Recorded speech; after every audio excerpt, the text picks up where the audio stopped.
So I don't really do tech review videos, but there are hardly any video reviews about this device out there, so I wanted to just share my thoughts about it really quickly. So this is the Misfit Vapor 2, and I'll have to admit I never used the Vapor 1, but I've used the Pebble Time, I've used the Gear S2, and also the Gear S3 Classic. And I just wanted to go over this, share my thoughts about it so that others could kind of see a hands-on review and what it's like. So first of all, let's go over some of the specs. There are two different sizes, a 41 millimeter or 46 millimeter. This is the 46. Looks good, it feels good, but there are definitely some cons that I want to talk about too. We'll get into those later, but first of all, the biggest difference between this and the Vapor 1 is that this includes the GPS as well as NFC for Google Payments, which was not on the Vapor 1. It's running Wear OS, of course, rechargeable battery, interchangeable watch bands. It's got a heart rate sensor, and pretty much all the other sort of things that you would expect on today's smartwatch. It's also swim proof, and the battery for the 46 millimeter is supposed to be 330 milliamps, and on the 41 millimeter size is 300 milliamps.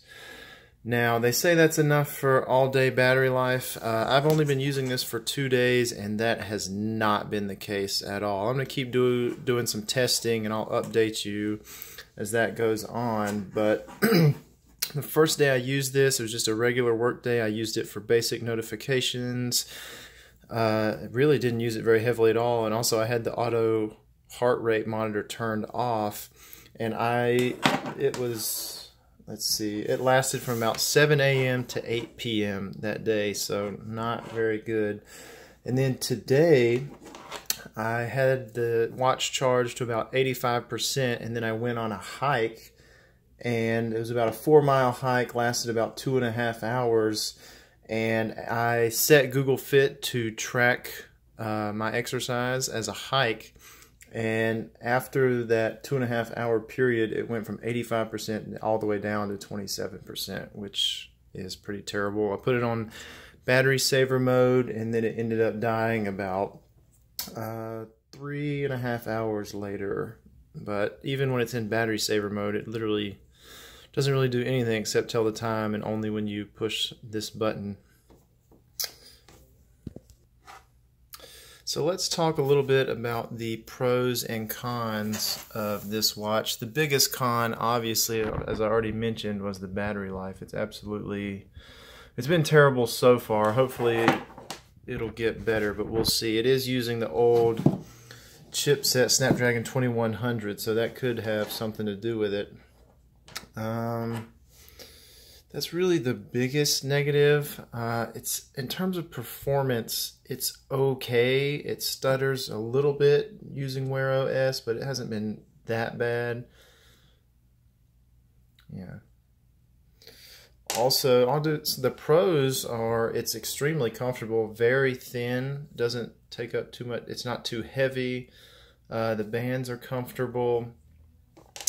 And of course, looks, that's always up to each individual, but I think it looks pretty good for a smartwatch.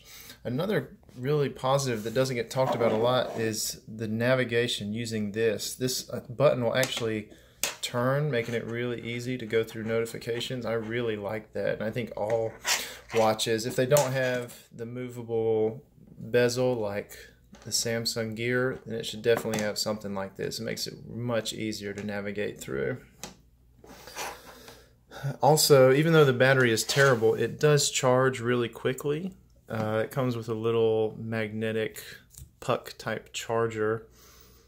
So overall, the jury's still out. I'm going to test it a little bit more, but I'm really glad that they offer a 90-day return policy, because I just don't know if this is going to work. If I'm not even getting 12-hour battery life, then I'm not sure if I'll be able to keep it for the price tag. I will say I do have the always on display, but if I can't get 12 hours with that and minimal use, not sure if it's worth it. But there's my review. Feel free to ask me any questions in the comments and I'll answer them, and hopefully I'll do an update here soon.